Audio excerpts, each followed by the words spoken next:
yung signal niya eh. Hindi na puputol eh. Ayan, nakalive na tayo. Sige. Mag ano kayo, Okay na? trumpet. Sige. Mag ano kayo ng trumpet? Wala. Wait lang ha. Wait lang. Wait lang aka. Hanapin ko lang kasi nasa mobile ako ngayon eh. Hanapin ko lang.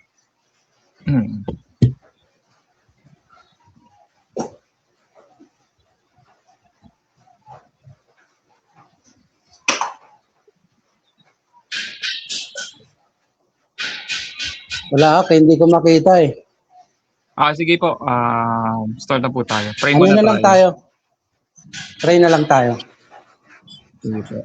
Ikaw na po mag-pray up, bro. Ikaw na po mag-pray.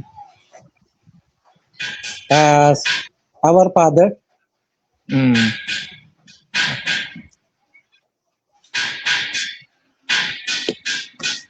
Sige, pray tayo. Our Father, who art in heaven, holy be your name. Your kingdom come, your will be done on earth as it is in heaven. Give us this day our daily bread, and forgive us our sins, as we forgive those who sins against us. Do not lead us into temptation, but deliver us from evil. For thine is the kingdom and the power and the glory forever. Amen. Kanak, tawad sa prayer. Or thanks to the Most High, Yahweh, binabati muna po natin ang bawat isa ng happy Sabbath. Sa mga True Nation na Israelite scattered abroad, salawan po sa bawat isa sa atin. At ang aking kasama, pakilala ko. Ako po si Brother Art. Ako po si Brother Art. Happy Sabbath Shalom, Yasharala. All praises to Most High. Yahweh Basham, Yahweh Shai. All praise to the Most High. At ngayon ay muli ay nagkaroon po tayo ng time para mag-aral muli ng kanyang salita at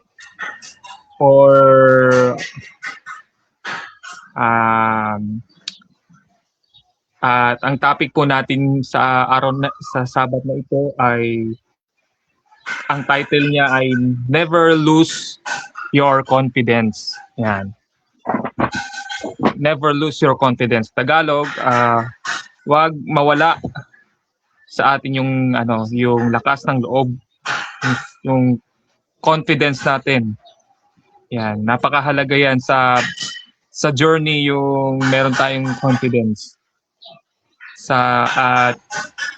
na tinataglay sa ating buhay. Ayan, at sabi po doon si Kristo, yan. So ang ultimate na confidence natin ay walang iba kundi yung pinanggagalingan ng confidence natin, walang iba kundi si Kristo. Yan. Yahweh Shai, sa Christian si Jesus Christ. So yan po ang ating confidence. Sabi nga, I can do all things through Christ who strengthens me. Sabi ni Apostle Paul sa mga taga-Pilipos. So, do me a favor, give me Proverbs chapter 20 verse 24. Tagalog ba? King James Version? Pwedeng okay, Tagalog, pwedeng. Mga Kawikaan, chapter 20, verse 24. Si Yahweh lamang ang nagtakda ng ating landas. Kaya huwag ipagyabang ang iyong lakbayin. Yeah. So, yung confidence na ito ay siya yung nagtakda, ang ating Aba, ang ating Mosay. At Sabi doon, yung confidence na meron tayo ay hindi galing sa atin. O yung pagkagaling sa atin, ibig sabihin nun, tinatawag doon is yung kayabangan o yung ego, yung pride. Pero yung mula at galing sa ating Aba, sa ating Mosay ay yung confidence na nagmumula sa kanya. So, nire-remind tayo as kasama po kayo mga listeners at bawat isa sa atin, ang kanyang kapamaraanan, yung kanyang order ng ating Most High ay dapat sa buhay po natin ay dapat naka-align sa kanyang kapamaraanan. Yun lang po yun. Sa Proverbs chapter 20:22, pakibasa ulit po, Ak.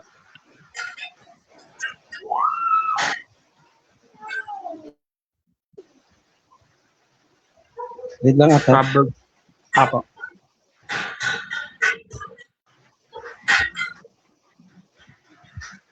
Mga Kawikaan, chapter 20, verse 24, si Yahweh lamang ang nagtatakda ng ating landasin, kaya huwag ipagyabang ang iyong lakbayin. Ayan po. Siya'y nagtakda. So, wag ipagmamayabang yung ating lakbayin, yung mga meron tayo, titles, or even the pinakamagaling na tao.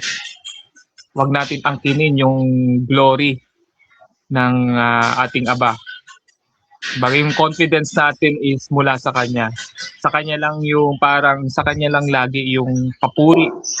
All praise to the Most High lagi. Yan. At buksan po natin ang Hebrew chapter 12 verse 5.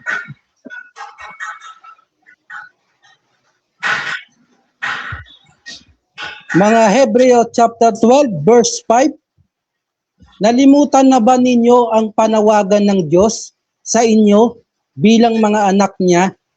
Mga salitang nagpapalakas ng loob. Anak ko, huwag mong baliwalain ang pagtutuwid ng Panginoon at huwag mong mamasamain kapag ikaw ay dinidisiplina niya. Ayan. Huwag po nating mamasamain yung sustaining, yung pagdidisiplina, yung pagpapalo.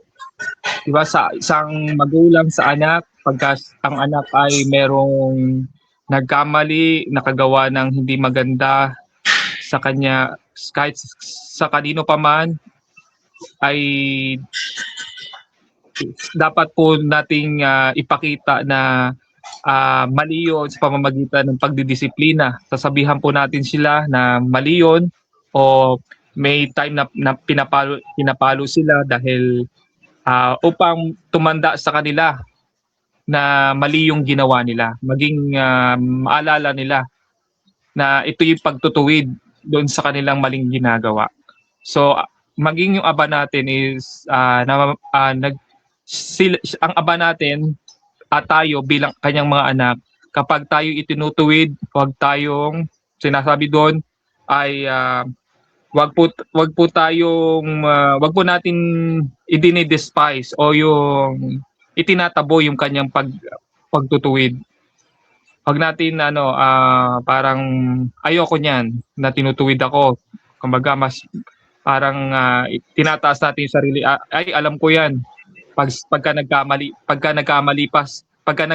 pa proud pa, kumbaga, 'di ba? Pagka pagka tayo nagkakamali, may nagtutuwid sa atin at yung ating Aba. Pag po tayo maging proud kapag tayo ay mali or tinutuwid tayo. Kaya napakahalaga po 'yan dahil ito yung magbi-build ng confidence. Ayan.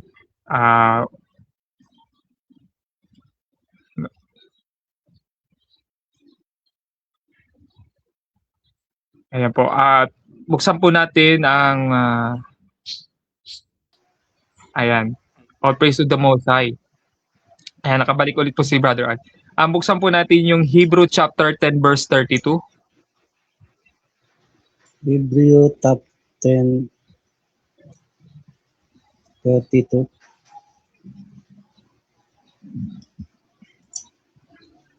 Mga Hebreo chapter 10 verse 32. Alalahanin ninyo ang mga araw na nagdaan, kung paanong kayo'y nagtiis ng matinding hirap matapos na kayo'y maliwanagan, ngunit hindi kayo nagpadaig. Ayan. Yung hirap, lalahanin natin yung kung yung saan yung journey ng pinagmulan po natin. Kumbaga, yung mga bagay na yun is alalahanin natin at ito po ay napakahalaga na sa pamamagitan nito ng pag-aalala ng pagtitiis, ma-endure natin at hindi natin maaalis sa ating sarili yung confidence, yung lakas ng loob ng harapin ang mga hamon sa buhay. So, verse 35 po. Verse 35, kaya't huwag kayong mawawala ng pananampalataya sa Diyos, sapagkat dakila ang naghihintay na gantimpala para sa iyo. Ayan, kan or praise. Huwag tayong mawala ng pananampalataya. Sense natin yung faith, yung hope, yung assurance. Yung napakalaga po na meron tayong assurance sa ating paglakad, sa ating pagtitiis ay nandun nagpapatuloy tayo kahit ano pa man yan. At sabi nga, yung pagtitiis nagbibuild to ng endurance sa buhay natin. At wag daw po nating ilalayo yung confidence natin. Wag po nating hayaan na lumayo tayo doon sa katotohanan. Ayan. Kung saan tayo nagmula, yung truth, yung nag-seek tayo ng truth, wag po tayong tumigil at bagkos manatili tayo. Buksan po natin ang Hebrews chapter 3 verse 14.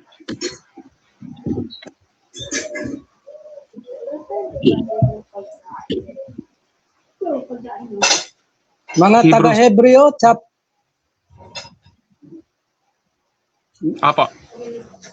Mga taga-Hebreo chapter 3 verse 14, sapagkat tayong lahat ay kasama ni Kristo sa gawain, kung mananatiling matatag hanggang sa wakas ang ating pananalig na ating ipinapakita noong tayo'y unang sumasampalataya. Ayan, tayo ay partakers ni Christ. Ayan. Tayo dapat ay nananatili sa pananampalataya, nananatiling matatag ang ating pananampalataya, ang ating confidence. No matter what na na nangyayari sa ating mundo, sa ating bansa, is manatili po tayo, ina-encourage tayong manatili, hold to the beginning of our confidence. Yan. At buksan po natin ang Sirach chapter 2 verse 12.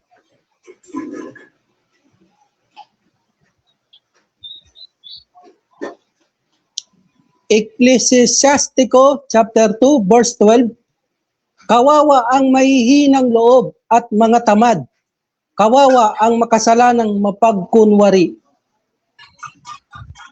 Ayan. Ito po ay warning against sa mga mahihinang loob, yung mga takot, mga umaayaw at mga faint-handed. Buksan po natin yung Sirach chapter 32 verse 20.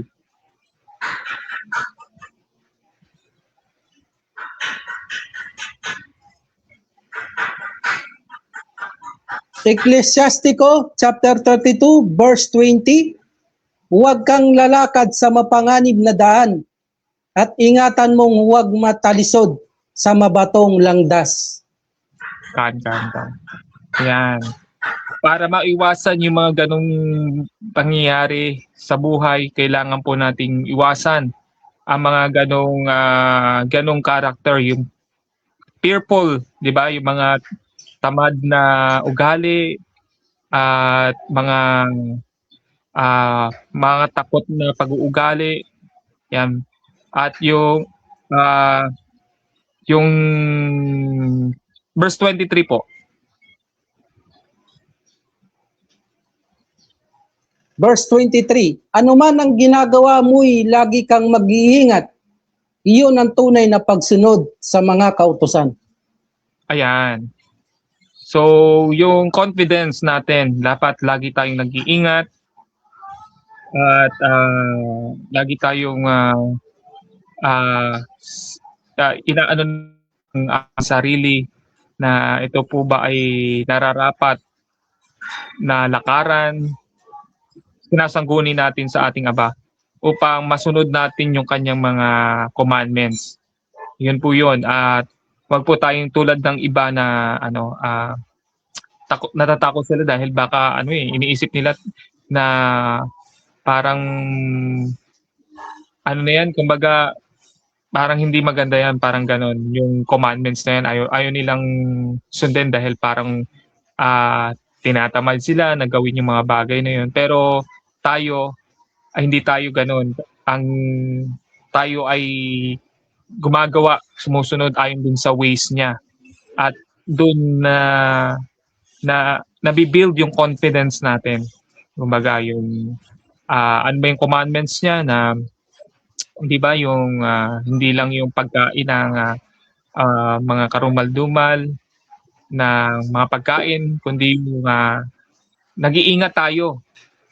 Yung pagsuot natin ng mga fingers, ng mga damit, then yung sa like this, yung pag-alala natin sa Sabat, at din yung mga mahalin yung ating unang-unang ating Aba at maging ang ating kapwa, yan ay patuloy tayong binibigay niya ng confidence para gawin yon.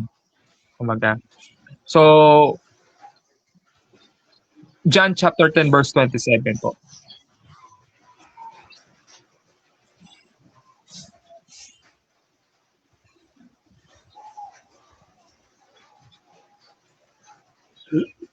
Chapter 10 verse 27, nakikinig sa akin ang aking mga tupa, nakikilala ko sila, at sumusunod sila sa akin.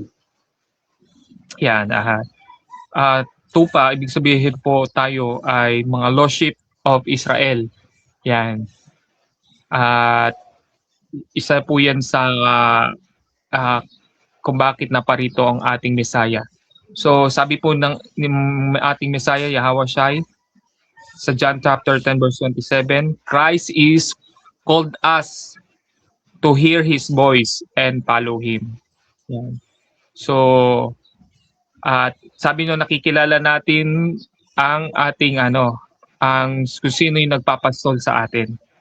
Yan. Ang rason po ng pagpalo natin sa Kanya, pakikinig natin sa Kanya, Kanyang mga salita, sa Kanyang tinig, ay ang rason po nito ay para sa nagbi-build ng confidence at ng purpose sa buhay po natin. So, buksan po natin ang Titus chapter 3 verse 4.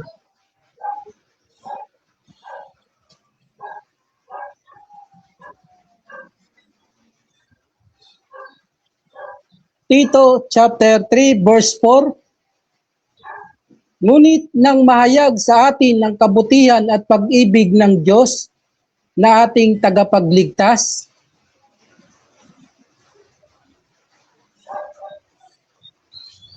Chapter 3 verse 4. Ayan. Ano po ulit? Tito chapter 3 verse 4, ngunit nang mahayag sa atin ng kabutihan at pag-ibig ng Diyos na ating tagapagligtas. Ayan. So, pero sa ibang translation po ay hindi dahil sa ating mga works, sa ating sariling mga gawa, para tayo ay manatiling confidence kay Kristo. Yan, dahil lang man sa pamamagitan ng kindness, ng mercy, yung pag-ibig niya, yung kabutihan niya, ang nagligtas sa atin at hindi dahil sa ating mga mabubuting mga gawa. Ayan.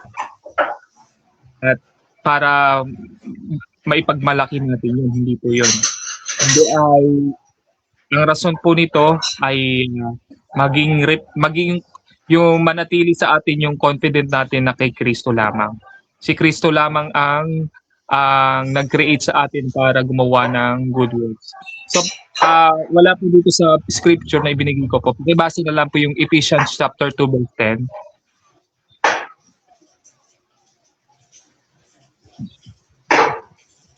Mga taga-Episo chapter 2 verse 10, sapagkat tayo'y nilalang ng Diyos, nilikha sa pamamagitan ni Jesucristo upang iukol natin ang ating buhay sa paggawa ng mabuti.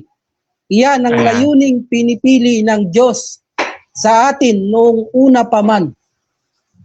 Ayan. Nilikha muna tayo ni Kristo para doon sa paggawa ng mabuti.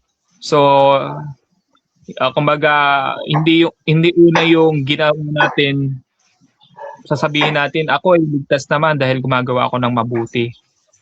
Hindi yon. Hindi po yun ang reason ng confidence ng sa tao para maligtas.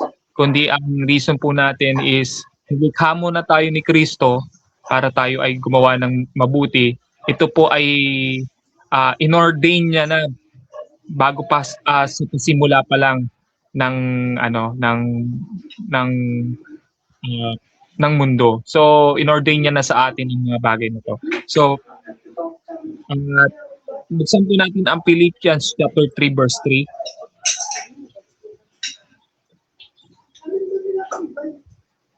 Philippians chapter 3 verse 3. Tayo ang tumanggap ng tunay. Ano ulit ha? Apo. Philippians chapter 3 verse 3. Okay. Mga taga-Pilipos chapter 3 verse 3. Tayo ang tumanggap ng tunay na pagtutuli. Tayong mga sumamba sa Diyos sa pamamagitan ng kanyang Espiritu. Ang ipinagmamalaki natin ay ang ating buhay kay Jesucristo. Hindi tayo umaasa sa mga panlabas na seremonya. Ayan. Ito po, sulat ni Apostle Paul sa mga taga-Pilipos, sabi niya na do not trust yung ating mga panlabas. Oo nga, we are circumcised. Pero wag nating pagtiwalaan yung higit na pagtiwalaan o mag-boost yung confidence natin sa mga bagay na meron tayo, tinatangkilik natin. Ano ba yun? Ibig sabihin, yung mga titles.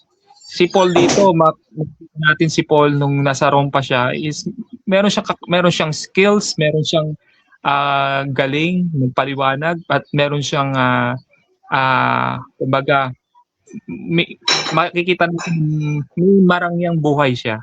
Pero hindi yun ang kanyang ipinagmalaki. Si Kristo lamang. Sa verse 7 to 8, pakibasa po 7 to 8. Verse 7. Ngunit dahil kay Kristo, ang mga bagay na pinapahalagahan ko noon ay itinuturing kong walang kabuluhan ngayon. Oo, itinuturing kong walang kabuluhan ang lahat ng bagay bilang kapalit ng lalong mahalaga ang pagkakilala kay Jesucristo na aking Panginoon. Ang lahat ng bagay ay ipinalagay kong walang kabuluhan, makamtam ko lamang si Kristo. Ayan. Yan po ang statement ni Apostle Paul na pinangwalang kabuluhan niya yung mga bagay na meron siya, may kakayahan siya. Oo, may kakayahan siya, meron siyang wisdom, knowledge, meron siyang hindi lang doon is maganda yung kanyang kalagayan sa estado ng buhay. Ngunit ang mas lalo niyang binigyan diin ay yung assurance, yung confidence niya kay Kristo. Yan ang binigyan niya ng diin sa buhay niya. Yun lamang, yung manatili at magkaroon siya ng knowledge about kay Kristo. So, ang confidence natin hindi sa mga bagay na meron tayo kundi lamang kay Kristo. Siya lamang ang kumbaga pinaka center of attraction. Kumbaga hindi tayo.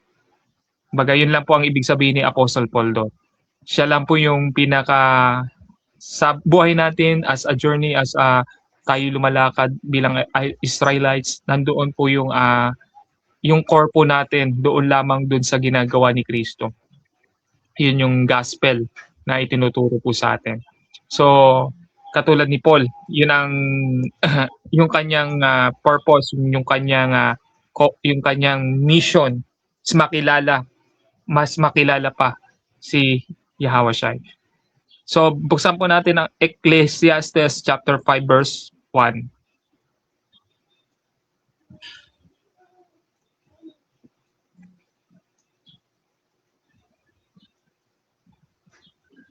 5:1 at Apa. Apa. ang mga ngaral, chapter 5, verse 1. Mag-ingat ka sa pagpasok sa bahay ng Diyos. Ang pagsunod ay mabuti kaysa maghandog ng isang mangmang, sapagkat hindi alam ng mangmang kung ano ang mabuti't masama. Ayan. Panahon po yan ay sinabi ni Solomon na mag-ingat sa pagpasok sa templo ng Diyos, yung mga Israelita. At mas mabuti yung pakikinig kaysa pag-aalay ng mga hayop sa kanya, dahil itinuturing niya itong mangmang ang mga ganitong mga gawain. Masigit niyang pinahalaga ng Aba yung pakikinig ng kanyang mga tuntunin, yung mga kanyang mga sinasabi. Yun yung sigit niyang pinahalagan. Lalo na sa panahon natin ngayon na ay pinahalagan natin sa kanyang mga alituntunin, sa kanyang mga naisin sa buhay po natin. So yan po. Sabi doon, keep thy foot, be respectful. At handa na makinig, higit pa doon sa mga offering and sacrifice. Ibig sabihin po nito yung meron tayong humbleness, humility, to listen. Yan. To listen. So, meron tayong ganong attitude. Meron tayong humility, meron tayong listening heart. Buksan po natin yung Proverbs chapter 13 verse 20.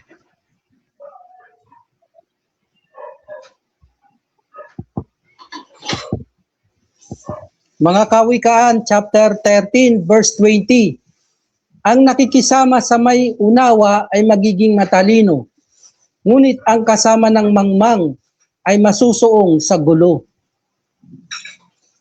Kan. And walk in the wise to become wise and avoid companions. Kumbaga, kilalanin po natin yung mga nakasurround sa atin dahil ito po yung magmamatter sa buhay natin. Kumbaga, mag-a-add ito ng value. Kung sino man yung ating mga companions, kaibigan, sino man po ito ay mag-a-add po sa atin ng value. So pagka ang masama o mangmang na kaibigan ay nakipag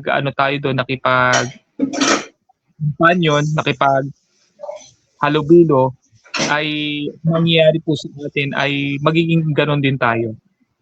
Or as a matalino ay tayo ay dapat makipag-companion. Kahit tayo may skillful, kailangan din natin ng magkaroon ng mga tinatawag na mga leaders na nagga-guide sa atin, yung mga nagsasabi ng ganito, nagtutuwid sa atin, then yun. Kailangan po natin yan. Sabi po dun sa Proverbs 13:22. Nagbi-build ito ng confidence. So, sabi doon, walk with the wise to become wise and avoid companions of fools. Yan. 1 Corinthians chapter 3 verse 11.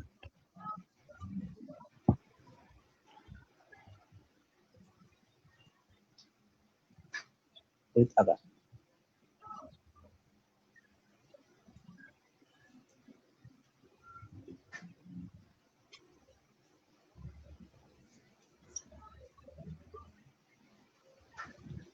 mga taga-Korinto chapter 3 verse 11. Sapagkat wala ng ibang pundasyong maaaring ilagay maliban sa nailagay na. Walang iba kundi si Yahawasyay, Hamasiya. Walang ibang pundasyon. So, yung inilalakaran po nating pundasyon ay walang iba kundi si Yahweh siya, Masiya. Doon lamang po natin i-build yung ating confidence at wala nang ibang pang mga foundation. So, yun lang po ang ibig sabihin po ng ating pagbi-build ng ating confidence, na yung kung ano yung ginawa dito nung siya ay napunta dito sa lupa, kung ano yung foundation na in-establish niya dito, ay ganun din po yung ating i-build sa buhay po natin. Ephesians chapter 3 verse 10. 10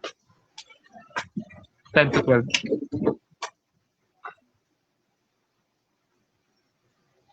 Mga taga-Epeso chapter 10 ay chapter 3 up. Apa, chapter 3 verse 10 to 12. Mga taga-Epeso chapter 3 verse 10 to 12. Ginawa niya ito upang sa pamamagitan ng iglesia ay maipakilala ngayon sa mga pinuno at mga makapangyarihan sa sangkalangitan ang walang hanggang karunungan ng Diyos na nanahayag sa iba't ibang paraan.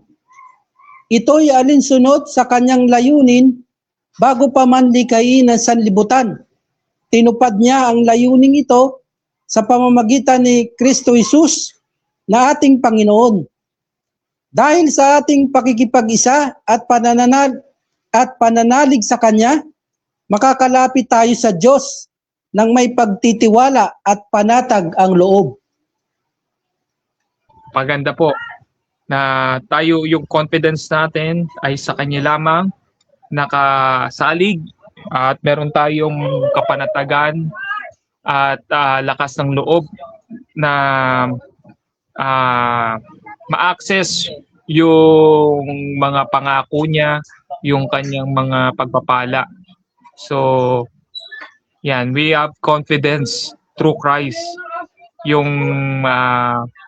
meron tayong confidence na humarap sa Kanya at kumbaga ipagkatiwala sa Kanyang lahat ng bagay. Kan up. First Corinthians, hindi. 2 Timothy chapter 3 verse 14 up.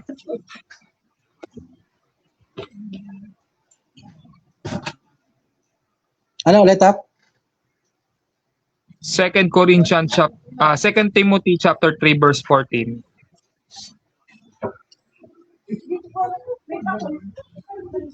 Second Timoteo chapter 3 verse 14. Ngunit ikaw, magpatuloy ka sa mga aral na natututuhan mo at matibay mong pinaniniwalaan, sapagkat kilala mo ang mga nagturo nito sa iyo. Kana, thank you. Tawada po. Ayan. Magpatuloy doon sa aral na itinuro sa atin. So, alam po natin yan. Sabi, continue in what you have learned and assured and confidence. Magpatuloy at kumbaga be assured and confident tayo na i-share to sa ibang mga tao na hindi pa nakakapakinig ng mabuting balita. So, ayan po. Luke chapter 17 verse 1.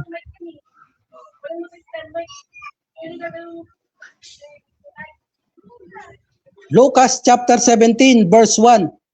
Sinabi ni Yahawasyay sa kanyang mga alagad, siguradong darating ang mga sanhi ng pagkakasala. Ngunit kakilakilabot ang sasapitin ng taong panggagalingan niyon. Ayan.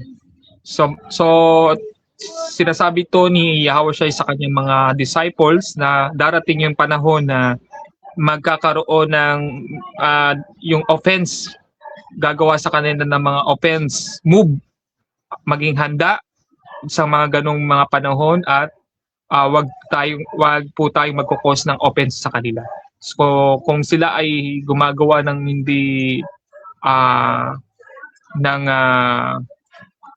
gumagawa sa atin ng hindi maganda, nagki-create sila ng move ng mali para tayo ay akusahan ng masama, ay wag po natin ibabalik sa kanila. Kumbaga manatili po tayo. Kumbaga i-resist natin sila. Kumbaga kasi alam natin yung magiging kalagayan nila sa pagdating ng panahon. So ibig sabihin wag po tayong makikipagtalo na sa kanila. Kumbaga alam na natin kasi yung katotohanan na mangyayari para sa kanila. Yung mga hindi tumatanggap ng katotohanan. Tayo ay isang vessel lang para tayo ay mag-share sa kanila about sa truth, at sapat na yun yung binhi na yun na i-share natin sa kanila, yung mangungusap ang Aba para sa kanila para mabuksan sila sa katotohanan. So sa second, buksan po natin ang Revelation chapter 3 verse 11.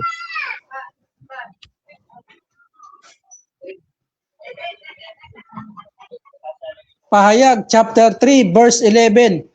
Darating ako na lalong madaling panahon.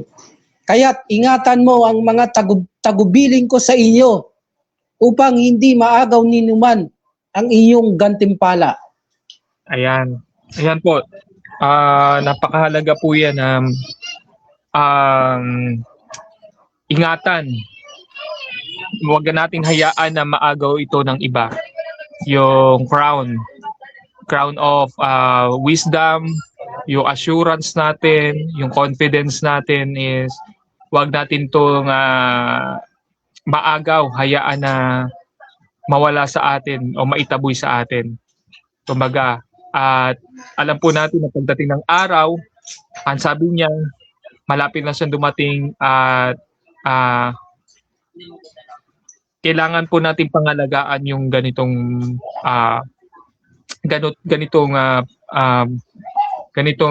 sitwasyon na patuloy tayong maging confidence sa kanya, sa kanyang mga aral, at wag po tayong kung dumarating man ng mga pagsubok sa buhay is kumbaga maging kalakasan pa rin natin yung kanyang mga salita. So yan. Psalms 119 verse 78.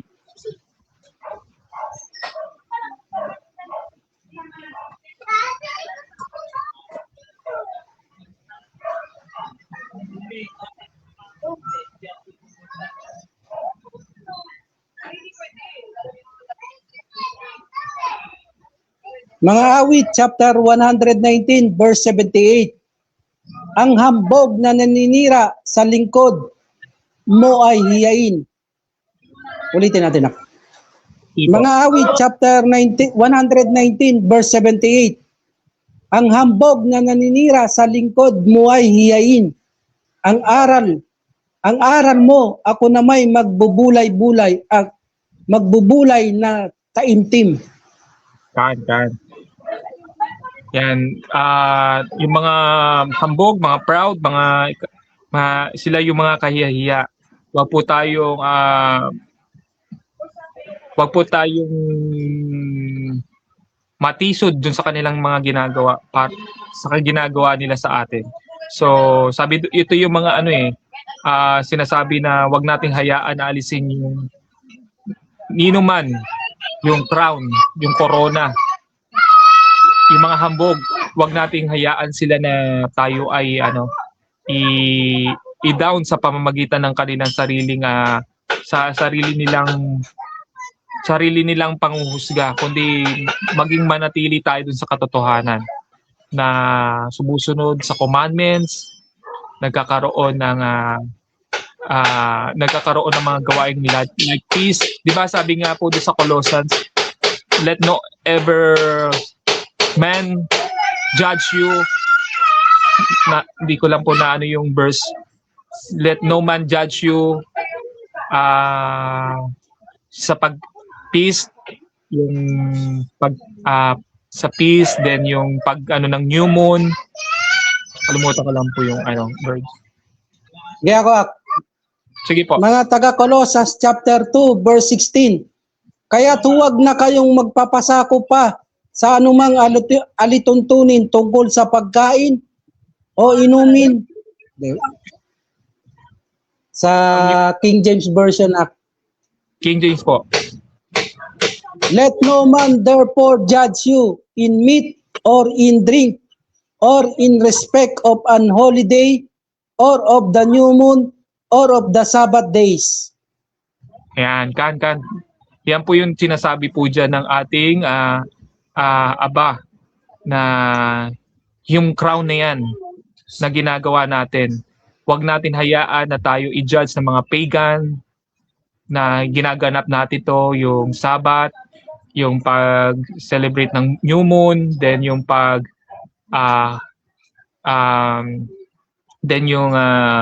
ano ng peace, pag-celebrate ng peace. So, manatili tayong confidence na ginagawa natin yung mga bagay na yon at wag mawala sa atin yung pagtitipon. Yan. At buksan po natin last Judith chapter 13 verse 19.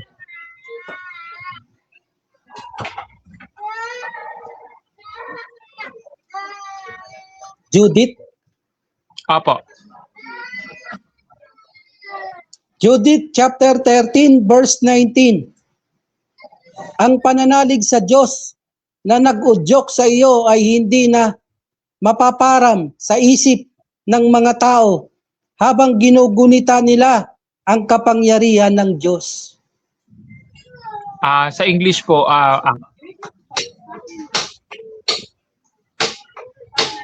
King James Version.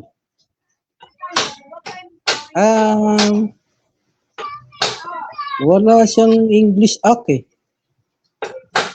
Judith. wala po siyang English. At Oo, walang English. Walang King James Version. kahit English po, Judith chapter 13.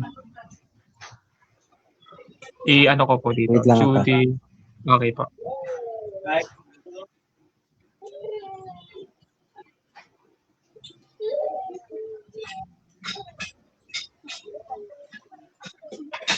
Wala siyang King James Version. Wait lang po. Judith chapter 13 verse 19. 13, 19. Last verse po natin is Judith chapter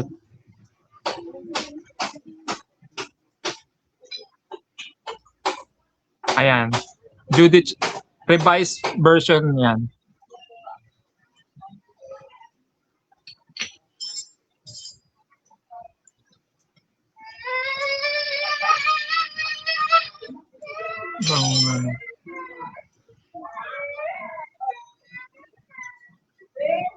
Ayan. Wait lang po. Yung last, sabi po sa Judith chapter ay walang ibang mga version. Ay ito, KJV meron po. Ito po. KJV, King James Version online. Meron po dyan, King James Version online. Wala ako okay. Doon sa, okay. Sabi po dito sa King James Version, Judith chapter 30 verse 19, for this is thy confidence shall not depart from the heart of men, which remember the power of God forever. Ayan. In confidence, yung ating confidence ay wag pong maalis sa atin, sa ating mga puso. So, puso tinutukoy is sa Bible ay easy po yan, yung ating mind. Which remember the power of God forever. Yan. Nagpapaalala sa atin na ito yung kapangyarihan ng Diyos magpakailanman. Yan po. At all praise to the Most High. The title of our Sabbath class is Do Not Lose Our Confidence. Yes. All praise to the Most High. All praises to the Most High. Happy Sabbath ulit sa ating mga Yasharala scattered all over the world. Shalom, shalom. Wow, shalawat.